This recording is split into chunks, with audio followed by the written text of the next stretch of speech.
नवोदय युग में आप सबका स्वागत है और जीके के प्रश्नावली पर आज हम चलते हैं। बहुत ही महत्वपूर्ण प्रश्न है, आप सब लोग ध्यान से देखिए।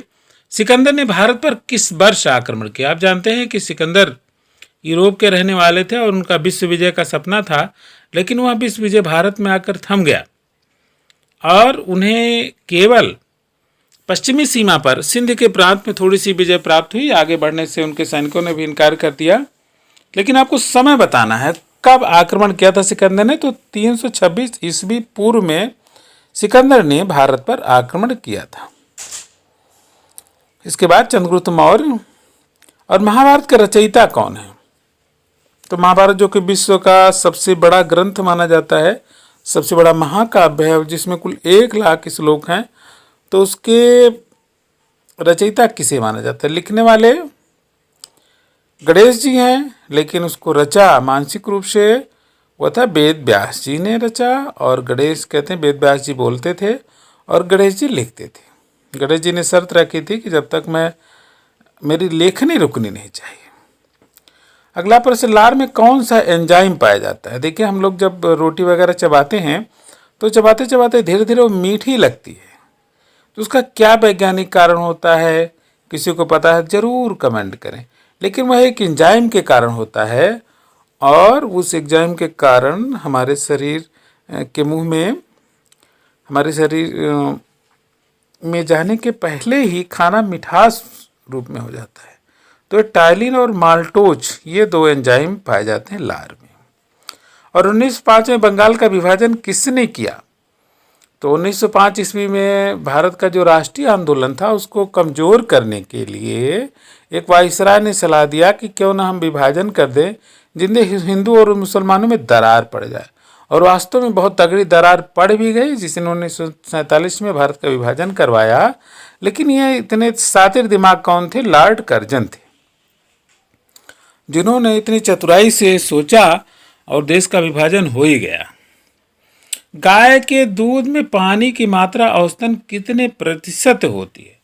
तो आप जानते हैं कि गाय के दूध में फैट की मात्रा भैंस के दूध से कम होती है और लगभग 8%।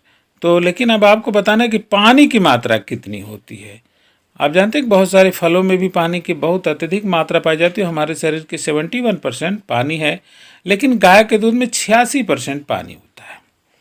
बाकी प्रोटीन और खनिज लवण और वसा की मात्रा अत्यधिक होती है। फूलों की घाटी कहाँ पर स्थित है? तो आप सब जरूर कमेंट करके, जिनको आ रहा है कमेंट करें। फूलों की घाटी, और यहाँ पर बहुत सुंदर सुंदर फूल पाए जाते हैं। एक मौसम होता है कि यहाँ पर पग पग पर फूल ही फूल होते हैं। तो इतनी सुंदर घाटी, जिसको अंग्रेजों ने खोजा था, पहले ही भारत के लोग तो जानते थे, लेकिन उतने अच्छे से नहीं जानते थे। विश्व को परिचित कराया वह है उत्तराखंड के चमोली में फूलों की घाटी, बहुत ही सुंदर घाटी है। और कादम्बरी एक संस्कृत का ग्रंथ है। आपको बताना, इस कादम्बरी नामक ग्रंथ को लिखा किसने? जैसे संस्कृत साहित्य के सबसे बड़े कवि माने जाते हैं महाकवि कालिदास, जिन्होंने लिखा अभिज्ञान शाकुंतलम। और ये विश्व प्रसिद्ध ग्रंथ है। इसका विश्व की अनेक भाषाओं में अनुवाद हुआ है और प्रकृति चित्रण के मामले में बेजोड़ ग्रंथ है अभिज्ञान शाकुंतलम। अब लेकिन जो कादम्बरी नामक ग्रंथ है, इसके बाणभट्ट ने इसको लिखा है और बहुत ही सुंदर ग्रंथ है। अगला है, लंदन किस नदी के तट पर है? जैसे कानपुर गंगा नदी के तट पर है और यमुना जी के किनारे दिल्ली जैसे शहर बसे हुए हैं, आगरा जैसे शहर बसे हुए हैं।